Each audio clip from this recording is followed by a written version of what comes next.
বলতে চাই, আজকে আমার বাংলাদেশের মানুষ অটোওয়ালা, রিক্সাওয়ালা, জেলে, তাঁতি, ব্যবসায়ী, শ্রমজীবী, কর্মজীবী প্রত্যেকটা মানুষ একটা দলের চাঁদাবাদের কাছে আতঙ্কিত।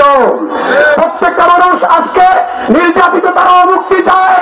পীর সাহেব চরমনের মাধ্যমে বাংলাদেশের মানুষ ইসলামী হুকুমত বাস্তবায়ন করে ইনশাআল্লাহ। আমরা যতটা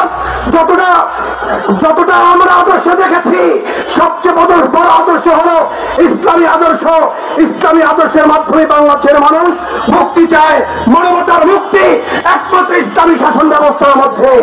এই কথাটা মানুষকে আমাদেরকে বুঝাতে হবে। বন্ধুরা আমার, আজকে যারা আমরা গণঅভ্যুত্থানের, আজকে যারা আমরা রাস্তায় ছিলাম, যুদ্ধ করেছি, আমরা বাংলাদেশকে ফ্যাসিস্ট থেকে মুক্ত করেছি, আমরা কোন নতুন ফ্যাসিস্টকে মাথা চাড়া দিয়ে উঠতে দেব না ইনশাআল্লাহ। বাংলাদেশের মানুষকে বুঝাতে হবে আমরা পুরো কোনো বন্দোবস্ত নির্বাচন চাই না।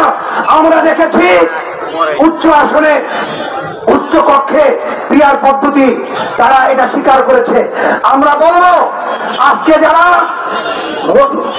যারা অন্তর্বর্তীকালীন সরকারে এসেছেন, তারাও বিএনপির থেকে ট্যাবলেট খাওয়া শুরু করে দিয়েছে। ইতিমধ্যে তারা বিএনপির ট্যাবলেট গিলেছে। আমরা কোন প্রশাসনকে, আমরা কারো পক্ষে দালালি করতে দেখতে চাই না।